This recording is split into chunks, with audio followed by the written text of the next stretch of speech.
meus amigos, mais uma vez com você, Luciano da Costa. Eu resolvi explicar um assunto que é muito importante no Espiritismo. E esse assunto ele envolve também outras religiões. Ele pode ajudar a gente bastante. Eu vou ler para vocês aqui, vou parando e vou explicando, fazendo o meu comentário, para vocês entenderem. O nome do assunto chama-se... Esse assunto está no Evangelho segundo o Espiritismo. Estou vendo aqui, né? Está no Evangelho segundo o Espiritismo, na introdução dele. No segundo item, autoridade da doutrina espírita, controle universal do ensino dos espíritos. Como a gente vai saber se o que vem do mundo espiritual é verdadeiro ou não, é ilusão ou não? Kardec elabora aqui um pensamento e ele passa um critério que eu considero eficazíssimo, muito eficaz. Mas temos que ponderar muita coisa aqui, mas tem muita coisa maravilhosa aqui. Bora lá.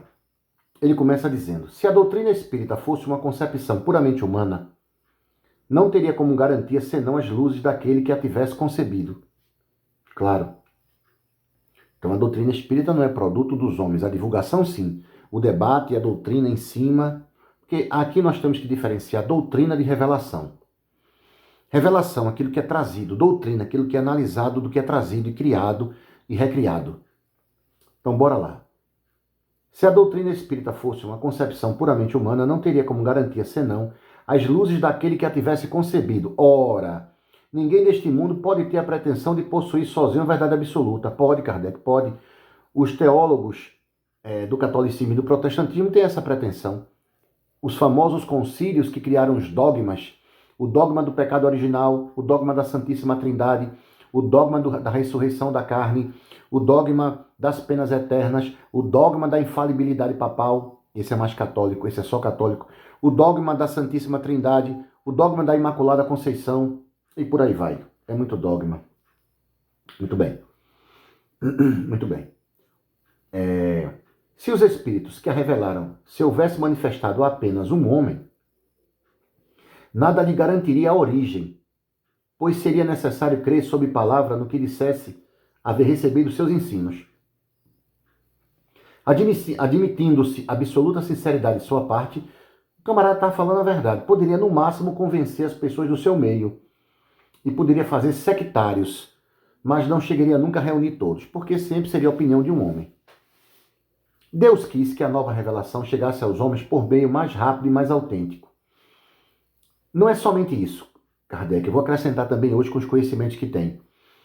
À medida que um planeta vai evoluindo, que um plano dimensional vai ficando mais espiritualizado, ele vai começando a captar a outra dimensão que está cotovelando ele. Porque os mundos se intercomunicam. Os sistemas de vida no universo não estão separados. Não é? A própria ecologia, quando estuda os ecossistemas, né, ela observa que tem um nicho, por exemplo, tem seres que ficam nos dois nichos, o chamado o anfíbio, né, que vive na água e na terra. Então os nichos, a própria gaivota vive no ar, mas de vez em quando mergulha e pega um peixe. Então os nichos se intercomunicam. Se na natureza há essa intercomunicação, por que não pode haver entre nós? Muito bem. Eis porque encarregou os espíritos de a levarem de um polo ao outro, manifestando-se por toda parte. Quando ele diz eis que se encarregou, não é porque Deus diz assim, vocês, todo mundo agora, os espíritos, vão fazer isso. Não é assim, desse jeito. Ele colocou de uma forma poética, tem que saber interpretar o que está por trás do pensamento dele. Muito bem. Eis porque encarregou os espíritos de a levarem de um polo ao outro, manifestando-se por toda parte. Sim, por toda parte. Sem dar a ninguém um privilégio exclusivo de ouvir sua palavra. Claro, não, só quem ouve sou eu. Essa questão de ouvir sua palavra em privilégio, isso era antigamente, né? Como é que eu vou dizer? Isso era nas tribos, né? O camarada lá, como é que chama? Tinha o curandeiro, tinha o camarada que era responsável por... Tem hora que me foge as palavras, eu fico retado com isso, minha memória me trai, não pode me trair. Da tribo, como é que chama? Tinha um guerreiro da tribo e tem um curandeiro. Sei lá, vou chamar de curandeiro mesmo, senão eu não vou sair dessa porcaria aqui não. Ele que ficava responsável por aquilo, o pajé. Maldita palavra, o pajé. E aí, menino, peraí, deixa eu ver o que os deuses querem. O espírito do urso, o espírito d'água está dizendo isso, tá certo. Ali é isso aqui que está aqui, né? E acontece muito isso, sabe aonde? De certa forma isso aqui acontece. Sabe aonde? Nos centros de Umbanda, nos centros de Candomblé. Como assim, Luciano? O cara que funda a casa, o pai maior, tudo que ele diz tem que ser seguido. Lá também. Na casa espírita, não é assim não. Não é porque você é o presidente da casa ou o médio tal, não é a sua pessoa. Isso existe ainda na Umbanda, isso tem que se acabar. Na Umbanda e no Candomblé. Na casa espírita, doutrinariamente falando, se há o comportamento da casa espírita, está errado. Mas a doutrina não ensina isso. No Candomblé, o cara é o pai de santo. Eu sou o pai Miguel, abri a casa. Eu sou o pai Chibata. Pronto, pai Chibata da morte, abri a casa. O que eu disser, assim, ninguém vai contra pai Chibata. Da casa espírita vai contra o... Eu digo isso porque eu passei mais de 35 anos dentro. O nego vai contra o médico, vai contra o presidente, não quer saber não. O que vale é o conhecimento. Então, nessa parte aí, vocês, amigos e irmãos, tem que dar uma... o sistema do Candomblé e o sistema da Umbanda, ele é meio monárquico. É meio monárquico, sabe? Absolutista. O Estado sou eu. Augusto não, Luís XIV. Luís XIV. O Estado sou eu. Quem manda aqui na casa sou eu. Então tem esse aspecto. Ok? Bora prosseguir. Pererê. Onde é que foi que eu parei? O homem pode ser enganado e pode enganar-se a si mesmo, mas não aconteceria quando milhões veem e ouvem a mesma coisa. Isto é uma garantia para cada um e para todos. Demais pode-se fazer se desaparecer um homem. Mata o cara, tira o cara, mas não se faz desaparecerem as massas. Não dá para fazer isso. Pode-se queimar os livros. O Alto de Fé de Barcelona, né? Quase 400 livros queimados. Mas não podem queimar os espíritos. Ora, queimem-se todos os livros, e a fonte da doutrina não será menos inesgotável, porque não se encontra na terra. Surge de toda parte e de cada um pode captá-la. Se faltam homens para propagar, haverá sempre os espíritos para que atinjam a todos e que ninguém pode atingir. Mas mesmo que os espíritos falem, eles precisam dos homens para se sensibilizar e falar. Claro que vai ter homens que vão falar.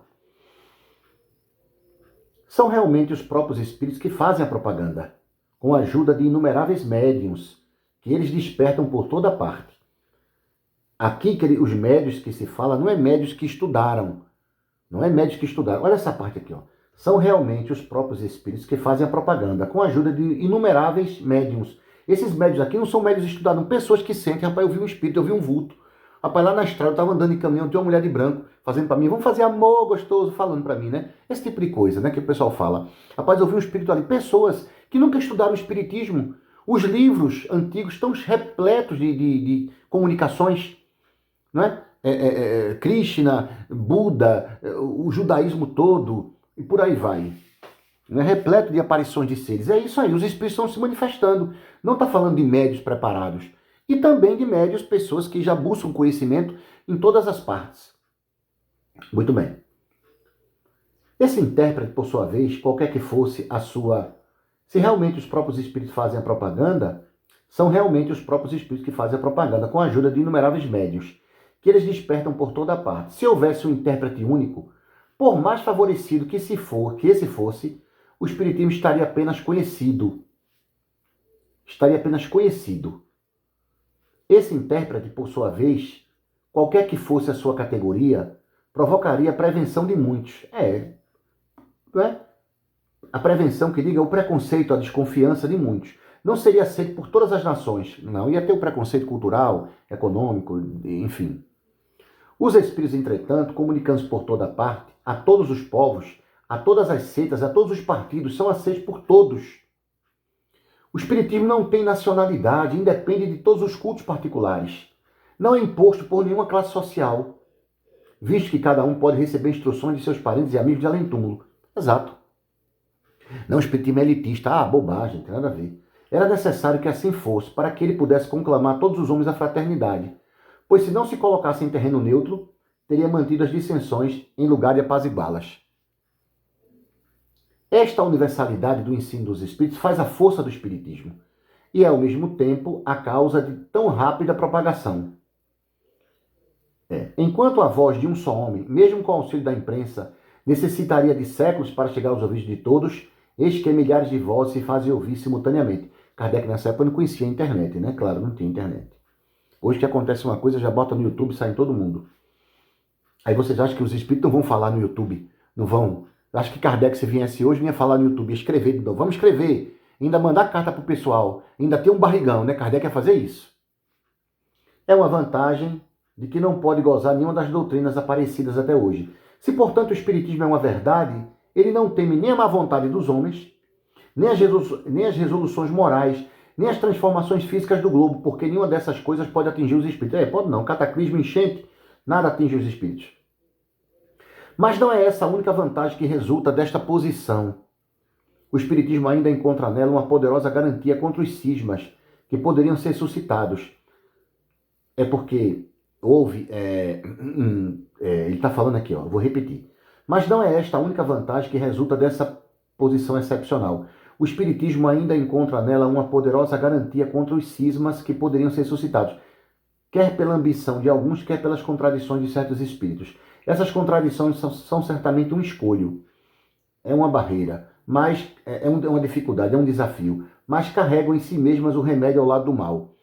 Kardec está falando aqui, já está prevendo, a forma como o Espiritismo vai se propagar, a forma como o Espiritismo se propaga, ela vai evitar até a questão das brigas internas de sistemas, de correntes de pensamento dentro do Espiritismo, tá? Que aconteceu isso, diga-se passagem, no catolicismo, né? A cisma, não sei o que lá, aí criaram o Papa do Ocidente, o Papa do Oriente, houve essa cisma, a própria ruptura, né? O surgimento do protestantismo, a reforma protestante, a contra-reforma, o Tribunal da Santa Inquisição, a Companhia de Inácio de Loyola e o Index Librorum Prohibitorum, eram as três armas que o catolicismo criou, aquela coisa toda. O famoso massacre de São Bartolomeu, onde muitos protestantes huguenotes foram mortos na França, né? E por aí vai. Muito bem. Piriri, parará, parará. Muito bem. Sabe-se que os espíritos, em consequência de suas diferenças de capacidade, aqui ele fala, né? Eu vou ler assim, mas ele fala... Sabe-se que os espíritos, em consequência de suas diferenças de capacidade, estão longe de possuir individualmente toda a verdade, né? Que não é dado a todos os espíritos penetrar em todos os mistérios, que seu saber é proporcional à sua depuração, que os espíritos vulgares não sabem mais que os homens, que há entre eles, como há entre os homens, presunçosos e falsos, mentirosos, também existem os sábios, que creem saber aquilo que não sabem, tem os sistemáticos que tomam suas próprias ideias pela verdade. Por exemplo, uma ideia sistemática no movimento espírita hoje é não querer aceitar as outras obras. Tem um movimento aí que nasce dizendo que não, só ouço Kardec, porque ninguém serve mais para nada. Tudo, Chico Xavier, Divaldo, esse povo, tudo é mentiroso. Isso é um pensamento sistemático que não tem nada a ver. Enfim, os espíritos de ordem mais elevada, que são completamente desmaterializados, são os únicos libertos das ideias e das preocupações terrenas. Mas sabe-se também que os espíritos embusteiros não têm escrúpulos para esconder-se atrás de nomes emprestados a fim de fazer aceitar suas utopias. Os espíritos embusteiros, e os que querem atrasar a evolução também, usam essas pessoas sistemáticas para difundir no espiritismo que fique só com Kardec. Por quê? Já que a ideia veio, pelo menos que fique só nele, que não cresça, que não progrida. Existe também essa ação dos espíritos trevosos para impedir que as pessoas tenham outros conhecimentos, que fique só em Kardec. Entendeu? Disso resulta que para tudo que está fora do ensino exclusivamente moral, as revelações que alguém possa obter são de caráter individual, sem autenticidade, e devem ser consideradas como opiniões pessoais deste ou daquele espírito, sendo imprudência aceitá-las e propagá-las levianamente como verdade absoluta. Veja só, ele está falando aqui, fora o ensinamento moral, o ensinamento moral seria, pratique a caridade, perdoe e ame o seu próximo, não é? Aliás, Kardec vai dizer isso no começo do Evangelho segundo o Espiritismo, que a parte moral, na introdução do Evangelho segundo o Espiritismo, que a parte moral é o terreno onde as crenças se reúnem. Todas as religiões pregam isso. Muito bem. O primeiro controle é sem contradita o da razão, ao qual é necessário submeter sem exceção tudo o que vem dos espíritos. Claro, vamos pensar, vamos raciocinar. Toda teoria em contradição manifesta com o bom senso, com uma lógica rigorosa e com os dados positivos que possuímos. Veja só, ele citou aqui três coisas. Toda teoria em contradição manifesta com o bom senso. Bom senso é muito relativo. Tem gente que tem bom senso que não tem. Tem gente que não tem e acha que tem. Com uma lógica rigorosa também é relativo. Lógica rigorosa é justamente aquilo, lógica rigorosa é aquilo que tem pessoas que não tem lógica na sua colocação, mas acham que tem lógica. Agora, esse terceiro ponto aqui, ó. E com os dados positivos que possuímos. Que dados positivos são esses? O que nós já temos na doutrina. Para a gente poder ajudar aquilo a entender. Por mais respeitável que seja o nome que assine, isso deve ser rejeitado se apresentar uma coisa que está fugindo contra os princípios que foram passados. Os princípios que foram passados. Uma coisa irracional e lógica. Entendeu? Deve ser rejeitado. Ele está dizendo aqui o seguinte, é para rejeitar tudo. Aplica o bom senso, ele está dando um conselho. Agora, tem gente que está aplicando a sua lógica própria, é diferente de uma lógica.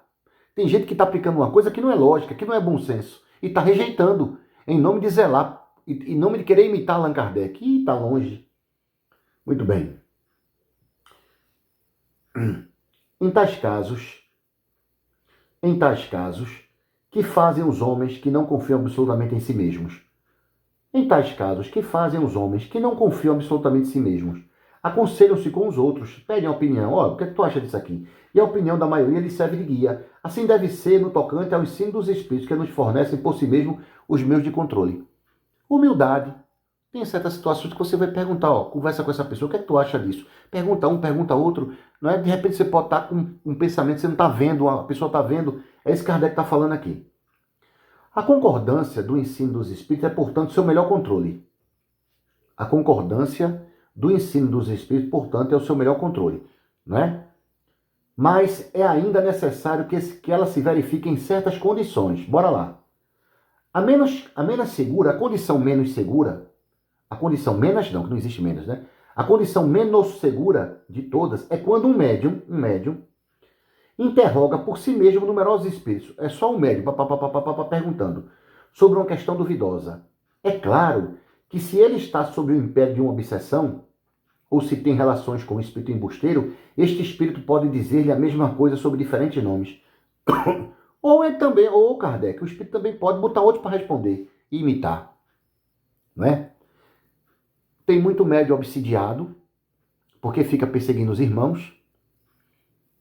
Se ele está obsidiado, as trevas tomaram. Aí ele disse que se desdobrou, que foi para tal canto, que viu isso, que viu aquilo. É complicado. Já está obsidiado, os espíritos vão tomar conta dele. Não é? Então, bora lá.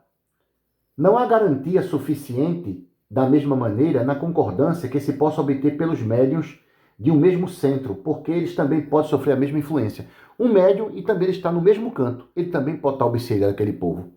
Todinho. Só um médium isolado, ou um médium daquela casa, daquele centro, daquela instituição. Será que se um centro pode ser obsidiado, uma federação pode? Uma federativa estadual pode?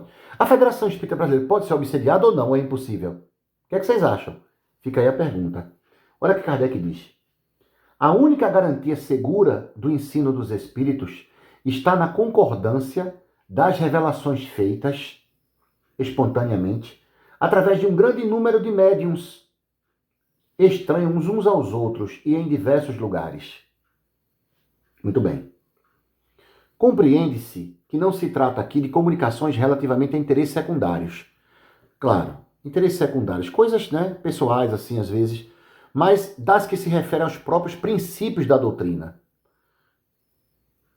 A experiência prova que quando um novo princípio deve ser revelado, ele é ensinado espontaneamente, ao mesmo tempo em diferentes lugares, e de maneira idêntica, se não na forma, pelo menos quanto ao fundo.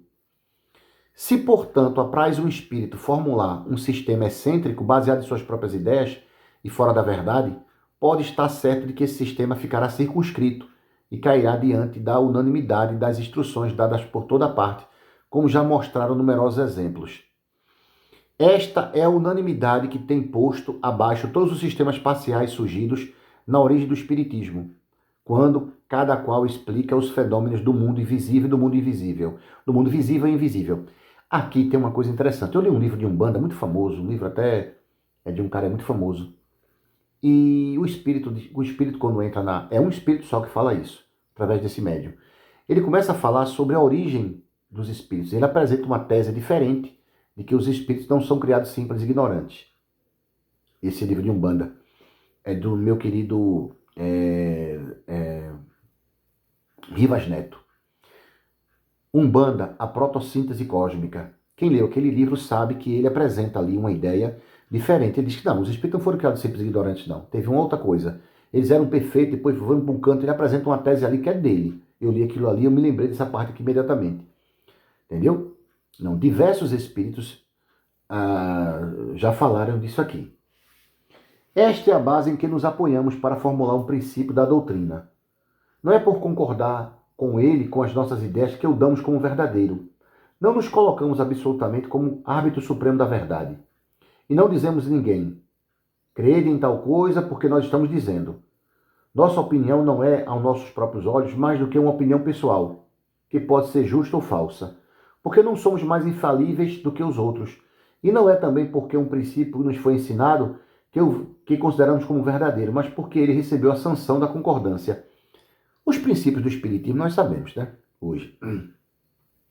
Deus, a imortalidade da alma, a pluralidade das existências, a diversidade dos mundos habitados, a prática da caridade como meio de evolução, a lei de causa e efeito, de ação e reação, e por aí vai. A comunicabilidade com os espíritos, a mediunidade, os princípios são esses, né? Que existem. O pessoal puxa para um, outro lá, mas é praticamente esses. Muito bem. Essa observação que nos tem guiado até hoje, e é igualmente ela que nos guiará através dos novos campos que o Espiritismo está convocado a explorar. É assim que, estudando atentamente as comunicações recebidas em diversos lugares, tanto na França como no exterior... Não, eu pulei. Desculpa. Olha só. Na nossa posição, de Allan Kardec ele falando, recebendo comunicações de cerca de 1.000 centros espíritas sérios. Gente, 1.000 centros espíritas sérios na época, né? Esse povo todinho que desencarnou, reencarnou no Brasil. A grande maioria, sim. Nossa posição, recebendo as comunicações de cerca de 1.000 centros espíritas sérios, espalhados pelos mais diversos pontos do globo, estamos em condições de ver quais os princípios sobre os quais essa concordância se estabelece. É esta observação que nos tem guiado até hoje, e é igualmente ela que nos guiará através dos novos campos que o Espiritismo está convocado a explorar. É assim que, estudando atentamente as comunicações recebidas de diversos lugares, tanto da França como do exterior, reconhecemos pela natureza toda especial das revelações que há uma tendência para entrar numa nova via e que chegou o momento de se dar um passo à frente. Essas revelações formuladas, às vezes com palavras veladas, passaram quase sempre despercebidas para muitos daqueles que as obtiveram, e muitos outros acreditaram tê-las recebido sozinhos. Tomadas isoladamente, elas seriam para nós sem qualquer valor.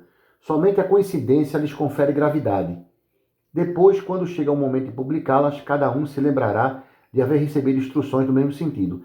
Esse é o movimento geral que observamos e estudamos com a assistência dos nossos guias espirituais e que nos pode ajudar a avaliar a oportunidade de fazermos uma coisa ou de nos abstermos. Ele na Sociedade Parisiense de Estudos Espíritas, né? Naquela época, utilizando o correio, o sistema, né, ele recebia muita coisa. Depois que Kardec começou a tomar, o professor Rivail começou a se destacar no movimento, né? Depois da primeira edição do Livro dos Espíritos, com 500 e poucas perguntas, no dia 18 de abril de 1957, ele se tornou o chefe do movimento espírita da época, né? A federação, ajudado por muitos colaboradores, a Sociedade Parisiense de Estudos Espíritas, fundada em 1º de abril de 1958, recebia muita dessas coisas. Na época não tinha internet, não tinha fax, não tinha nada. O trabalho foi muito difícil e duro, não é?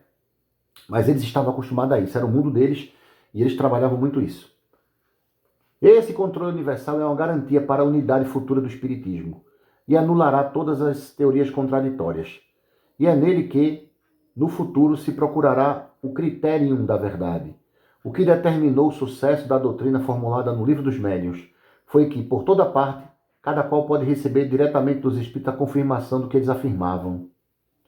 Se de todas as partes os espíritos os contradissessem, esses livros teriam, após tão longo tempo, sofrido a sorte de todas as concepções fantásticas. O apoio, mesmo da imprensa, não os teria salvado do naufrágio, enquanto que, privados desse apoio, não deixariam de fazer rapidamente o seu caminho, porque tiveram os dos espíritos, cuja boa vontade compensou, com vantagem, a má vontade dos homens. Assim acontecerá com todas as ideias emanadas dos espíritos e dos homens, que puderem suportar a prova desse controle, cujo poder ninguém pode contestar. Aí eu me lembro daquela colocação de Gamaliel para Paulo, né? Não, esse povo está surgindo aí com esse negócio desse Nazareno. Gamaliel disse, menino, vem cá. Se esse negócio aí for de Deus, se esse negócio for dos homens, vai cair. Agora, se isso for Deus, vai ficar. Se muitas obras que estão sendo psicografadas, muitos trabalhos que são feitos, não vingar, vai cair. Se não for do homem, for do mal, vai cair. Mas se continuar, meu filho, não adianta. Não adianta perseguir, não adianta acusar. Muito bem. O princípio da concordância é ainda uma garantia contra as alterações que, em proveito próprio, pretendesse introduzir no espiritismo as seitas que dele quisesse apoderar-se, acomodando a sua maneira. Quem quer que tente fazê-lo desviar de seu fim providencial fracassaria, pela bem simples razão de que os espíritos, através da universalidade dos seus ensinos, farão cair toda modificação que se afaste da verdade. Quiseram, na época de Kardec, fazer espiritismo sem espírito, né? E hoje as casas espíritas, de certa forma, estão fazendo muito trabalho social e estão esquecendo da mediunidade. Se você pegar 10 casas espíritas hoje, 10 casas espíritas hoje, 2 têm um trabalho mediúnico bom, as 8 não tem. No máximo tem um passe. E já tiraram o passe, botaram uma luz azul e disseram, agora aqui como é que chama? Bota uma luz azul ou verde, bota 4 caboclos, ou 3 caboclos levantando a mão, o cara não bota o desodorante, o povo, rapaz, tá sentindo o cheiro, e o cara aplicando passe coletivo. Nem passe individual as casas aplicam. Estão aplicando, mas que tudo é coletivo agora. Não faz individual. Fazer o quê, né? Pois é. Muito bem.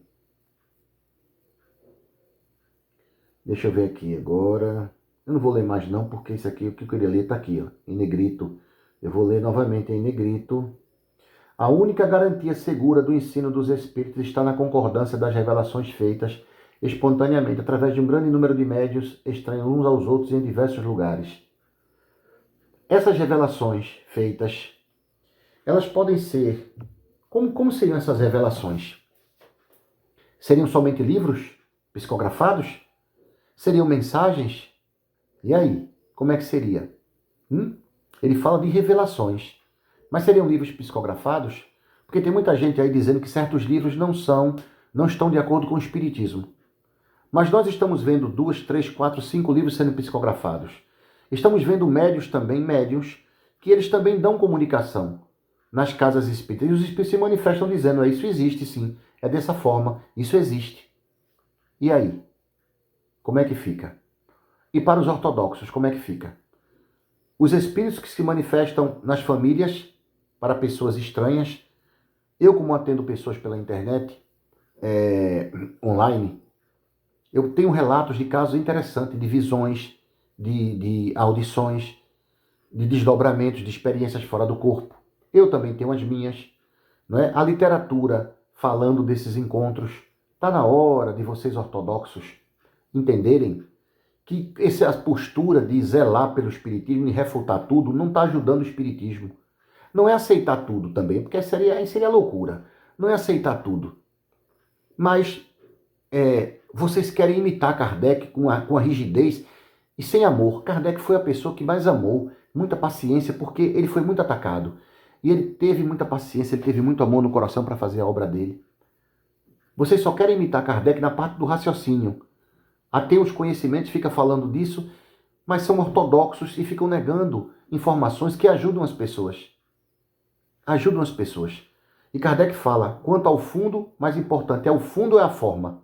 O que é mais importante numa revelação? O fundo ou é a forma? Entendeu? Então é isso aí. Vou parar por aqui. Meu objetivo foi passar esse conhecimento para vocês refletirem. Ok? Muito obrigado a todos. Fiquem com Deus.